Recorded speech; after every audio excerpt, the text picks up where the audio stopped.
Baby, we're back! All right, this is exciting. All right, we're here with the two people. What? I was gonna say I wanted to say his name. I'm gonna fuck up your name. We're here with documentarians, the stars of American football. American Futbol. Why'd you say the first part weird? Because the whole thing should be in Spanish.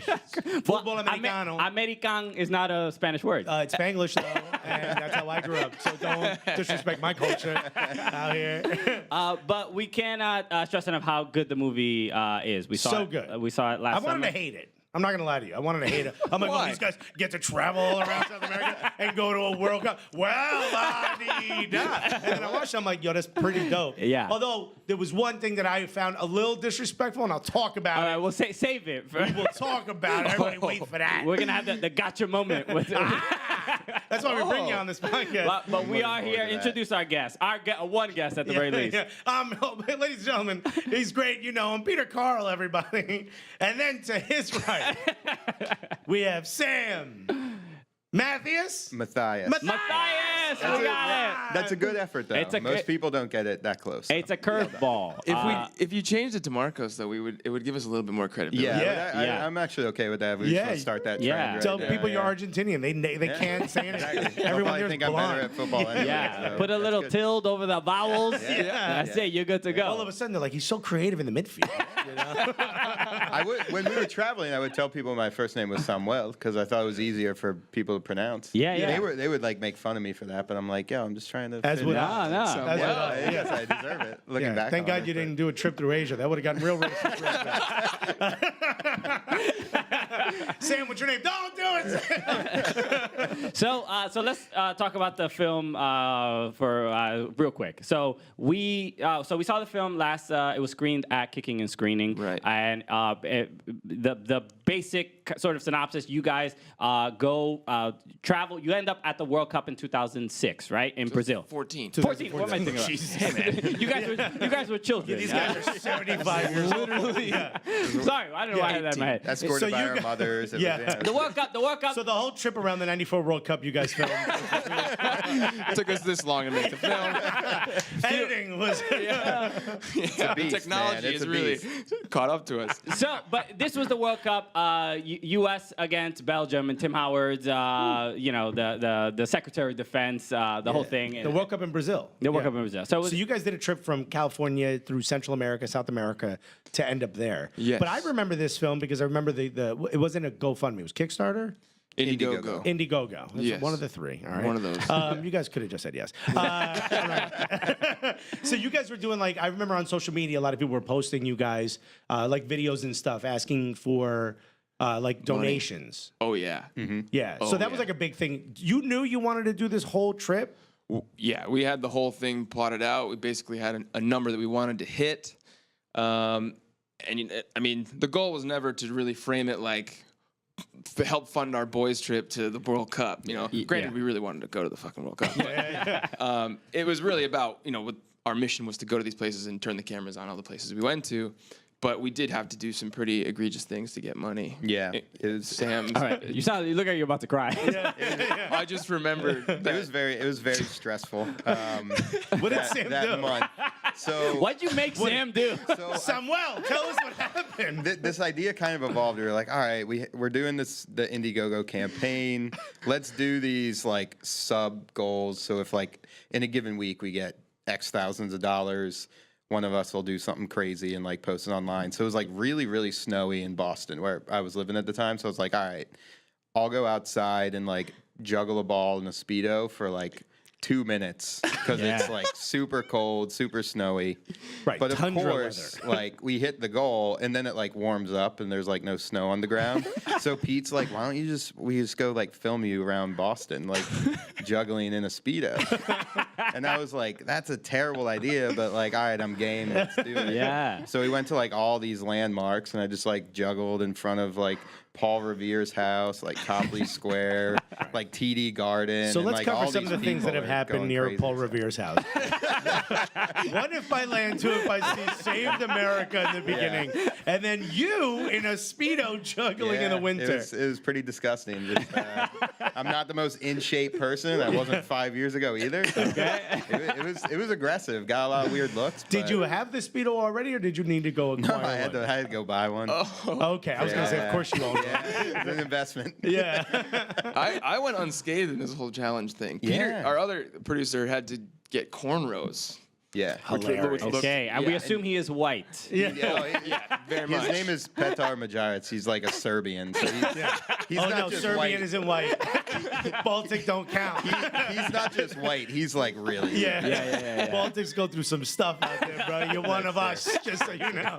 You get a pass, bro. If Amazing. Kosovo is anywhere in your history, you get a pass as well. One thing I enjoyed about the film was, especially being Latino, and the fact that I think Alexis mentioned some skepticism about the movie. My skepticism was in the beginning. I'm like, what's these 4 white guys gonna do in these Latin American country? I really thought it was going to be like, oh, wow, they have buildings everywhere you went. But That's what I thought at the beginning of the movie. I was like, oh, okay, here we go.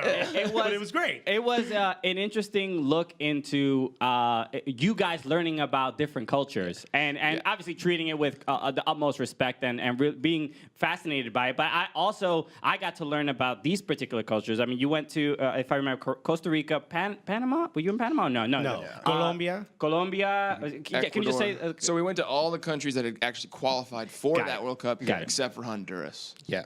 Got it. Sorry about Honduras. All right, yeah. But yeah, so it was Mexico, Costa Rica, Colombia, Ecuador, Chile, Argentina, Uruguay, and then Brazil. And my particular favorite, I'm not spoiling anything, I think, per se, but you guys played soccer, blind soccer. Yeah. This was in Colombia? No, Argentina. in Bogotá. In Bogotá. Yeah. So this was, I mean, honestly, the most emotional part. I mean, for me watching it, I was like, I was near tears. I was really, because it was, you sort of realize how, like, we're disconnected from the sport so much in the U.S. because obviously it's not the most popular. It's not as super covered. Or what we try to do is a lot of like top level stuff. We try to do everything that's at like the top of the crust. You don't get down to the nitty gritty of soccer in this country that often. Yeah. You guys got into this very niche thing that was like, oh man, soccer means so much to someone who's blind. It's in Colombia especially. And what's wild about that is that I lived in Bogotá for a whole year, down the street from that park, and didn't even know that existed. Whoa. And then we went there, and our main goal in Colombia was to go to Cali and do a story on that Team America de Cali. Yeah.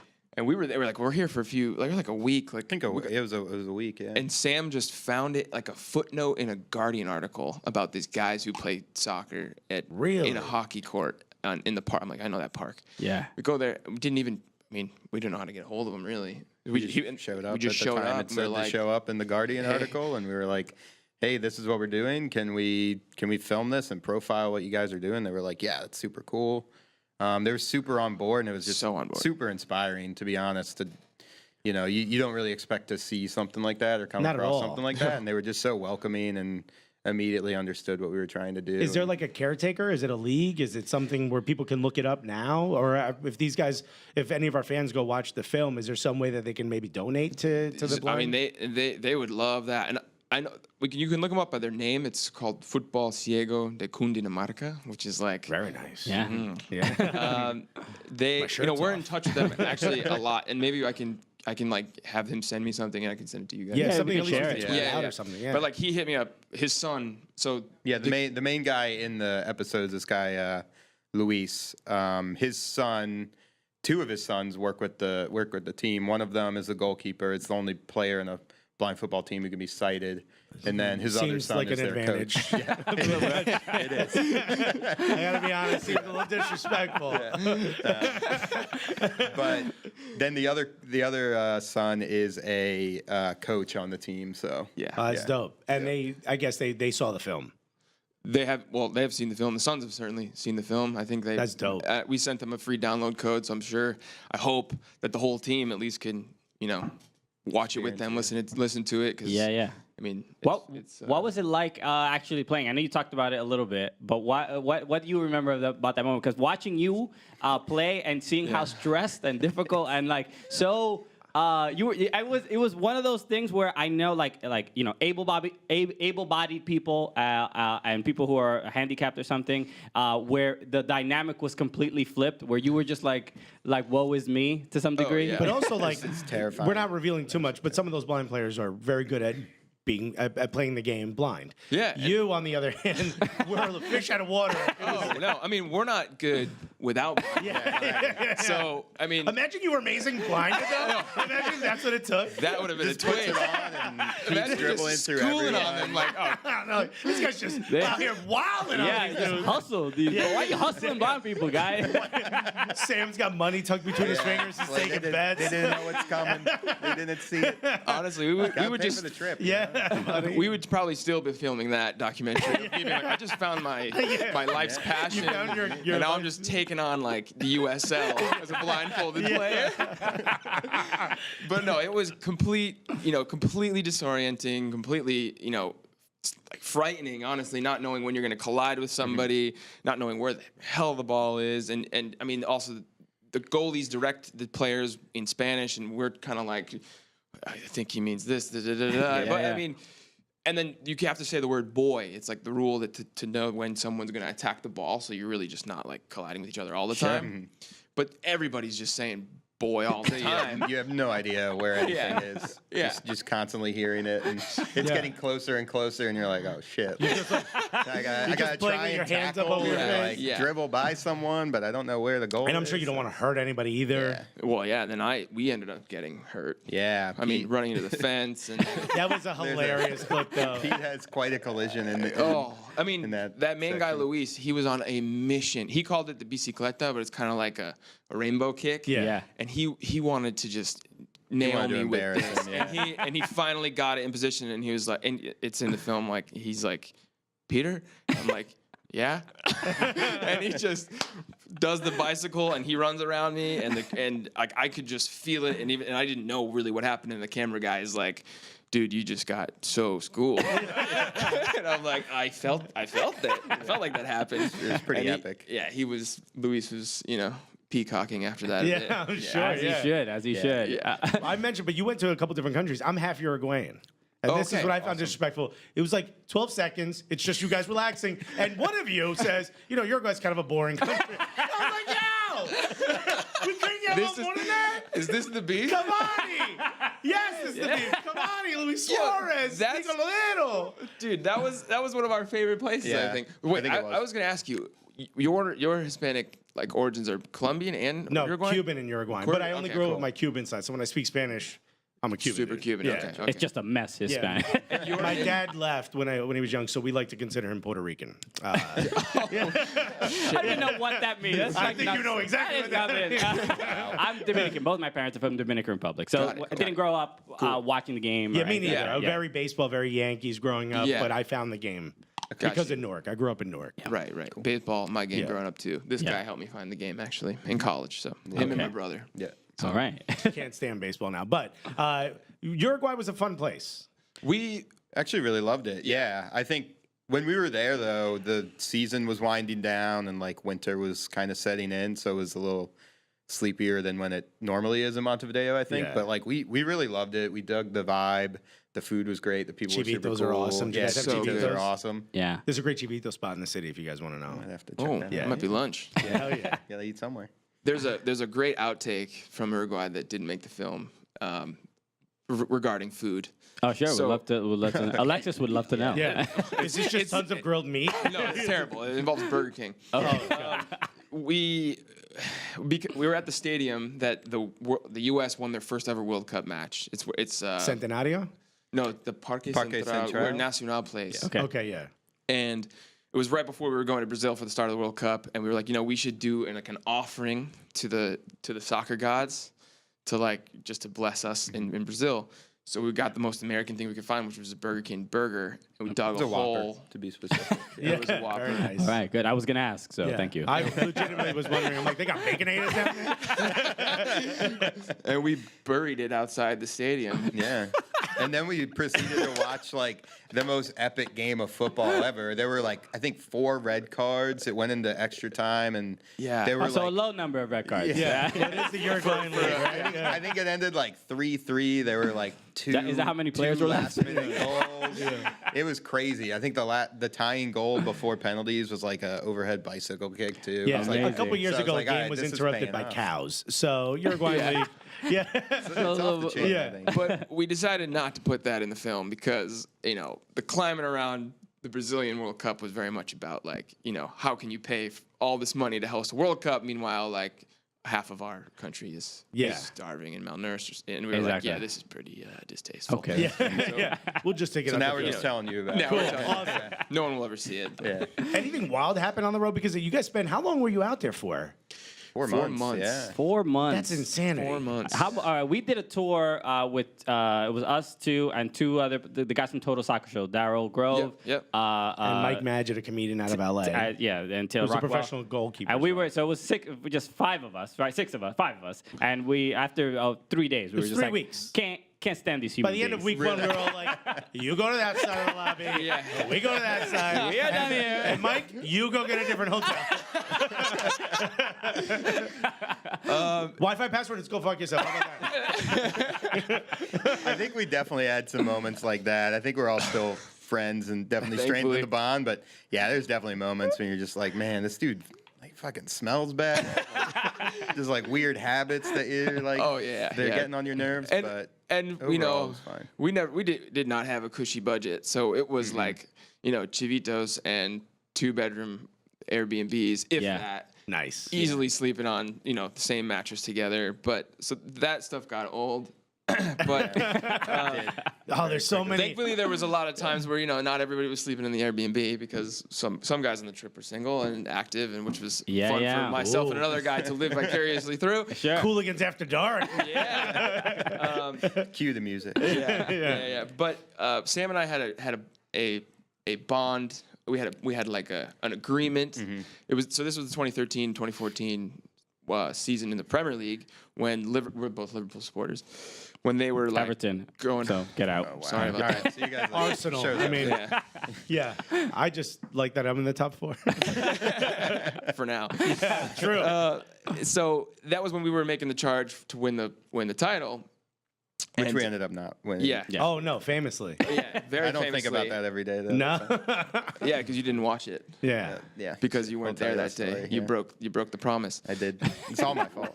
When we were in Costa Rica was when we beat Man City, and we were like, dude, we're gonna win the fucking league, and we need to be together every game on this trip, and it's gonna be like an extra layer of something to remember. And I remember on social media, people were posting, "We're gonna win the league." Like it was every Liverpool fan was like, "This is our destiny." Totally jumped Yeah. the gun. Steven Gerrard's last year, if I'm not mistaken, right? Second to last. Second I think, last. yeah. Like, but they knew it was winding down. Like, Yeah, it was everyone's pretty like, much "This like, is this is gonna the be chance." legendary." The classic. We don't let this slip.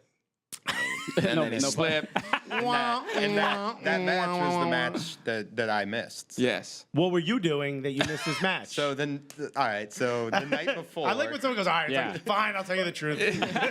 so the night before we were in Cali, Colombia, and we went to this like famous salsa club there. Yeah. Like I don't know how to salsa dance. But, We knew that. I think don't worry about at it. me. Neither of us really did. No. But we were, having a lot of drinks, meeting some people. There was this girl we were traveling with that one of Pete's friends knew that her and I ended up hitting it off. I didn't really speak any Spanish. She didn't really speak At any all. English, but like Okay.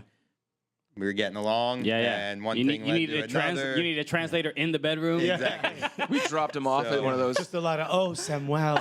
Yeah. We dropped him off at one of those weird hotels. It's I like think the name of it was Aventuras de la Noche. Yeah. That's literally the name of it. Yeah. 25 pesos a la hora. That's what it is. It was like pay by the hour. Yeah. Oh, this is Greasy. This is a Gully Squad episode, so it's got to get gully, right? So, we spent the night together. I wake up in the morning. I'm like, okay, I gotta like figure out how to tell her like I need to leave to go watch this match. But my Spanish it's not really working out. We're like getting breakfast and like trying to communicate with each other. It was. But wait. I mean, if we're gonna talk about it, was a goal scored that evening? Yes, there was. Okay, very nice. Hey. I mean, Samuel. well, I don't know. I hope you didn't get one past the goalkeeper. Yeah, That's all. In 18 years, it's a little Samuel Jr. I hope not. I Rings hope your not. doorbell, Papa. Okay. Why do I suck inside? Every time, Because you're American. That's why. every time the doorbell rings, though, Sam gets a little nervous. I do. I get nervous, yeah. Or any like foreign call I don't know. I'm like, oh, here it is. You have a ring, an eye ring. You watch the thing. All right, it's the Amazon guy. All right, we good. But yeah, Sam shows up at the hostel. Midday. The game's over. The Like, game's over. I finally get in a cab, and luckily the cab was like, "Oh, I'm from New York. I speak English. Oh, How do it's you like amazing. Colombia." I was like, "It's great." Can The you cab please-" driver was from New York. Yeah, he was like, "I lived in New York for like 5 years, and I moved back." So Move back or sent back. Yeah.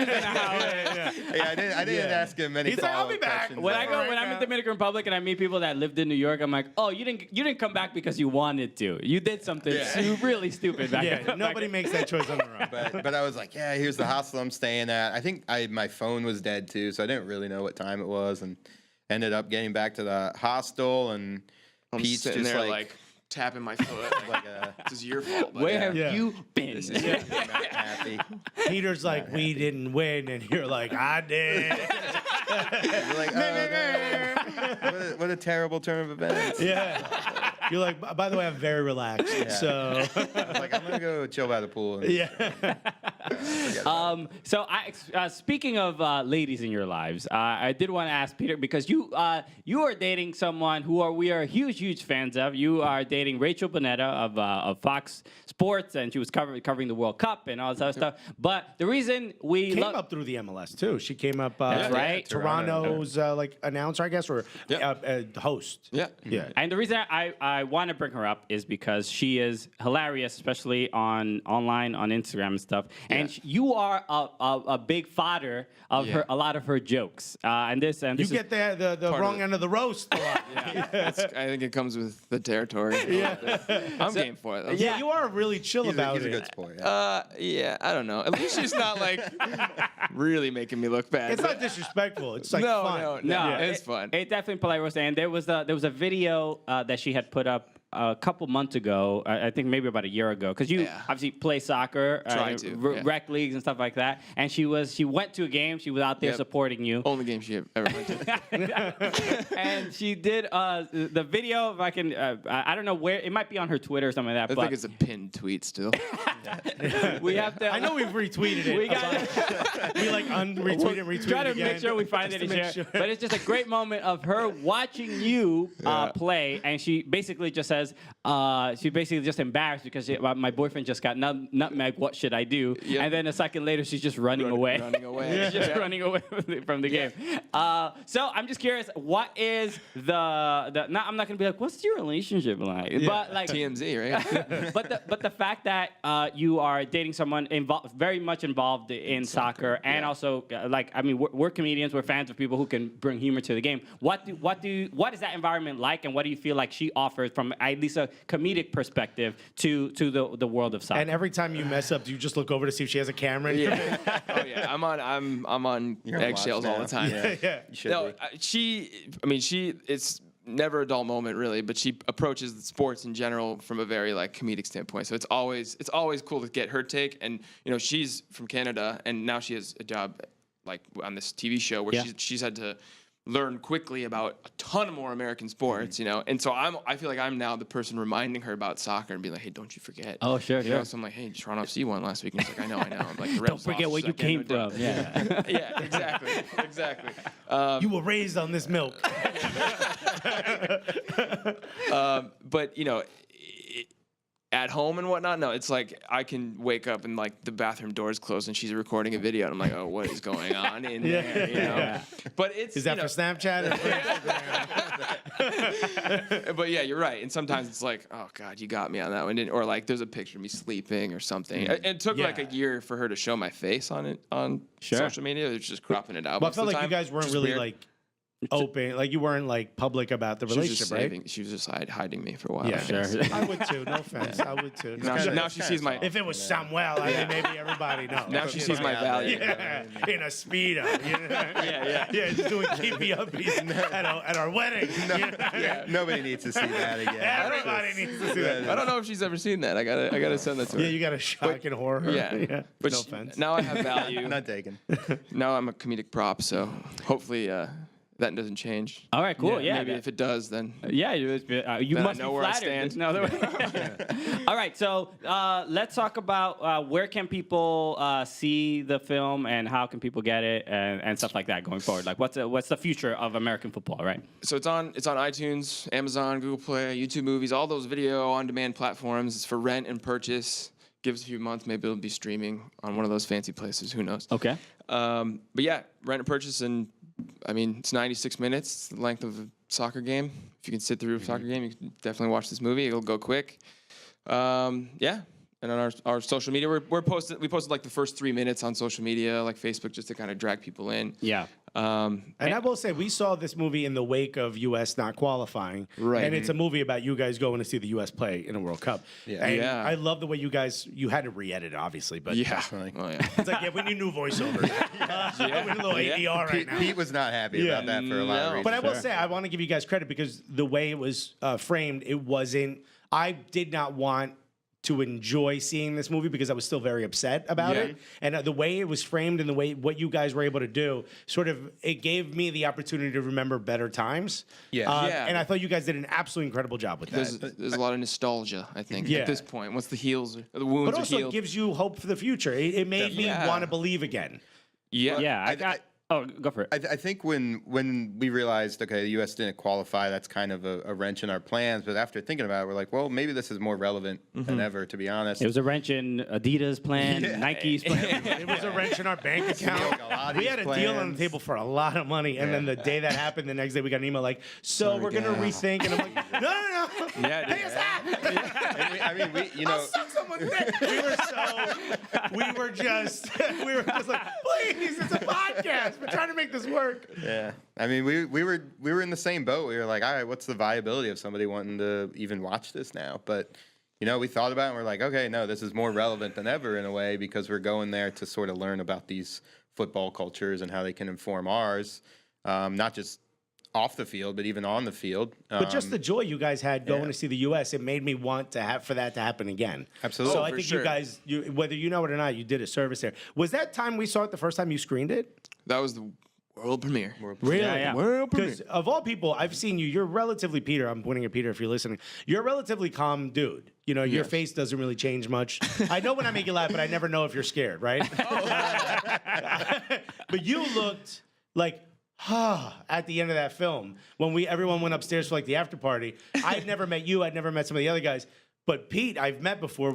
You directed me in a short clip for a rival video for Copa. Yeah, When you yeah. were working at Copa 90. So I've met you before. Right. And I've never seen your face like that. Just the sense of relief and a sense of like, shit, what happens now, all in one. Yeah, I remember. I mean, at that screening, like I don't know, I've never had that sensation of screening something that you worked on for that long. We've made a lot of documentaries for YouTube and whatnot, and you put it up, and you don't get to really know how people are reacting except for like Comments. terrible Yeah, YouTube yeah, I mean, commenters. Yeah.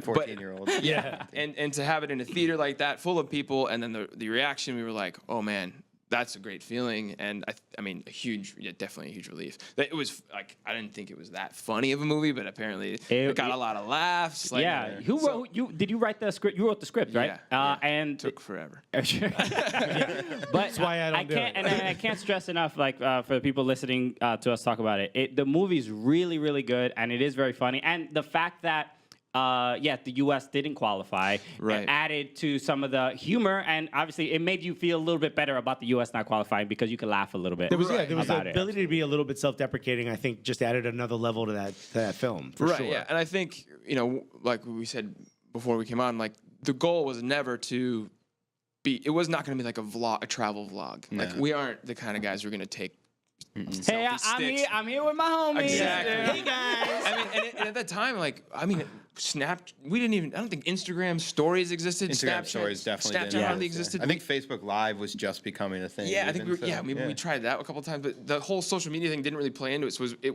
we weren't distracted by that or tempted by that. So and the guy who shot it, and I think we say this, he's like the real talent in the group. like, he's a amazing. phenomenal cinematographer. He caught everything. It just did. made It's amazing.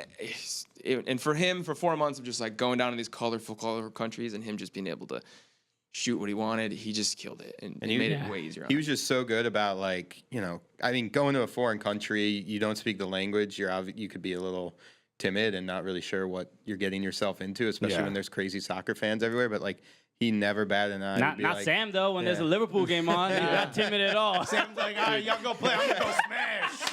Not what I mean? but dude, they got priorities. I'm gonna go slip it in.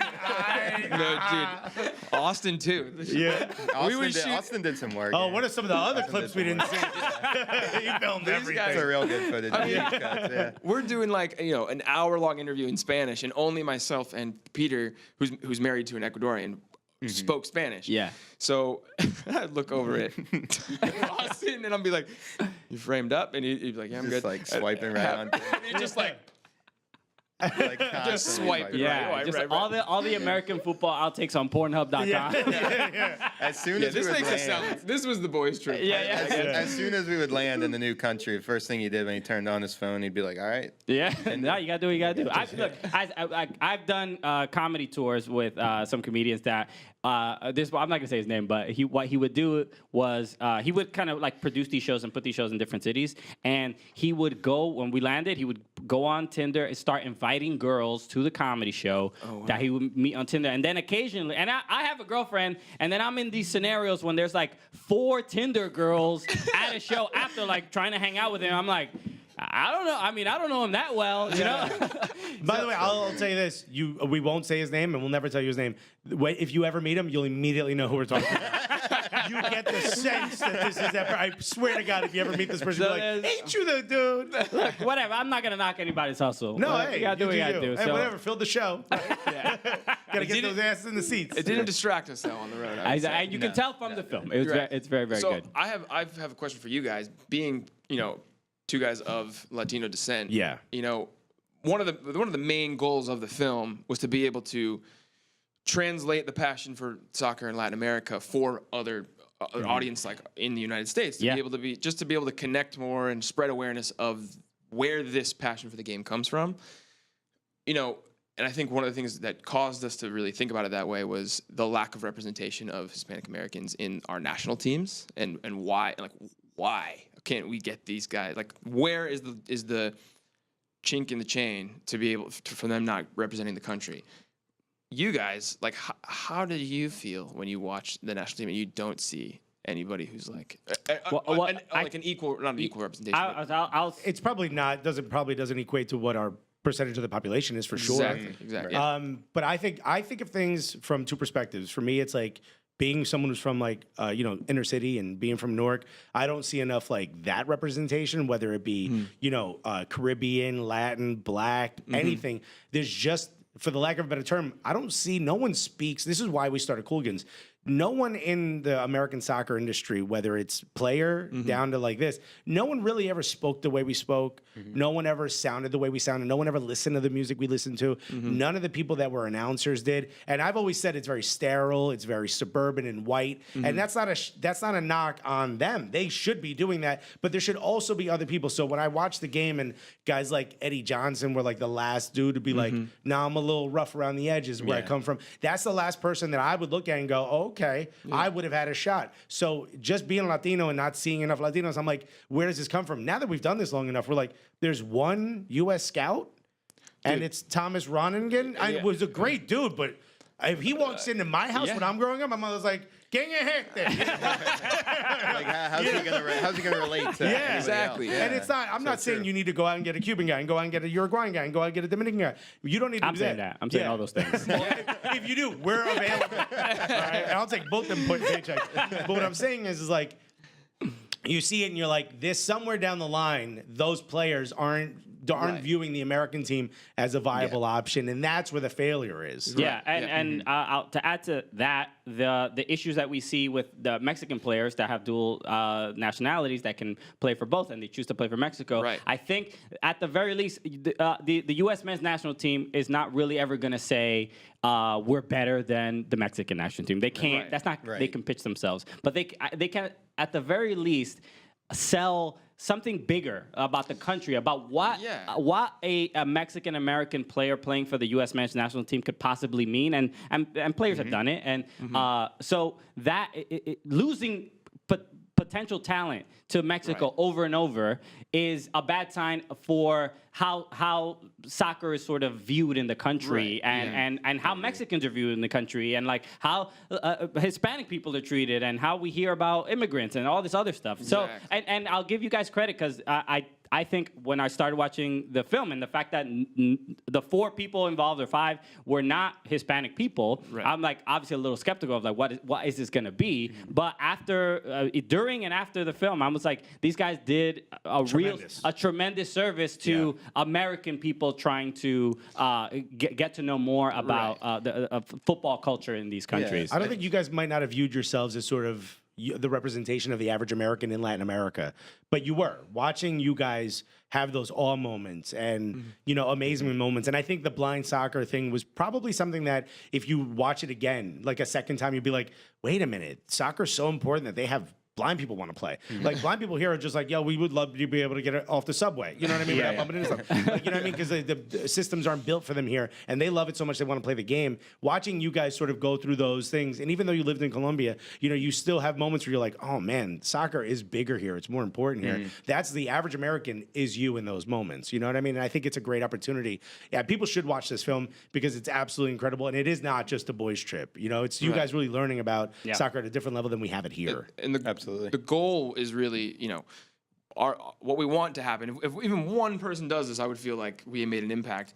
But it's like, if you watch it and you are in a bar watching Liverpool and, there's a guy there who's, has an Ecuador shirt on or something, or is wearing like what's a good team? Like Emelec. Barcelona, SC. Yeah. And you're like, hey, you're from Ecuador, and then just because you watch this film, you have an actual conversation to start with that person. Right. Sure.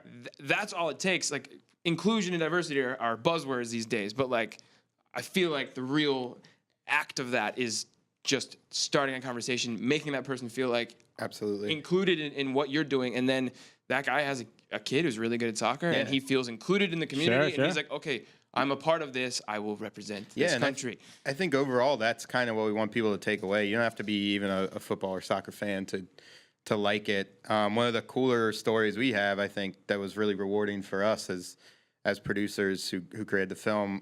When we came out with the web series, we were getting emails from all these teachers saying, Spanish teachers, hey, I've been using your episodes to teach my Spanish students about Latin America, and they love it. And they would send us emails of like the kids writing notes about how it was really cool, and they learned a lot, not just about soccer, but like looking at whatever culture we were highlighting, because it's such a great lens to look at culture. I mean, what else do you have that's that ubiquitous? I mean, you got like food and maybe dance. We get messages we get messages from teachers that are like, my students can't stop saying my guy. That's true. We had a teacher saying, I think I've been listening to Cooligans too much because my students walk in going, what's up, my guy? To the teacher. And that brings a tear to your eye. Yeah, exactly. It does to us, but we're ruining America. That's how we're trying. So, guys, let people know exactly, again, where they can watch it. Any social media you guys want to let people know to follow or personal, the film and stuff like that? So, American Football on iTunes, it'll pop up, nice big yellow, cool looking thumbnail. Yeah. Futbol. Futbol. If you're real fancy, you can put that little accent mark on the U. But I don't think it matters. And then we're on, Twitter, Facebook, Instagram, American Football. I think on Twitter we're Football Movie. Okay. Somebody's got American Football. Hasn't tweeted since 2012. I DM him every day. Yeah. He won't Very fucking frustrating. give it up. I can't get my Instagram. I want Chris Polanco on Instagram, and Polanco is like it's like a Mexican. There's a city in Mexico.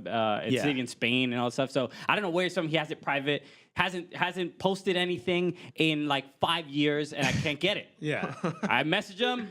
What's up, Chris Polanco? What's your deal, man? You watching this? I can't get huge dick Alexis, and I've been trying. The guy just... The guy knows you're lying. Yeah. It's more of a personality trait, actually. I'm not talking about my penis. Anyway, you guys, thank you so much for joining us on the show. So Thanks for having us. we'll wrap up as we usually do. So for Peter, Karl, for Sam. Mathius. Matthias. Oh, I was gonna say Matthias. That's how I'm remembering it. Matthias. My name is Christian Polanco. I'm Alexis Guerreros. And together, what are we? The Cooligans! What's up? It's the world champion, Judah Friedlander, and you're watching the Cooligans. Why? Because you're cool. This is what winners look like right here, man. I mean, you're looking at us. Right now with my legs, I just juggled the ball 80,000 times. You missed it. Yeah. He's been playing keepy uppy since I met him. Yep, look faster, guys. Go Team USA.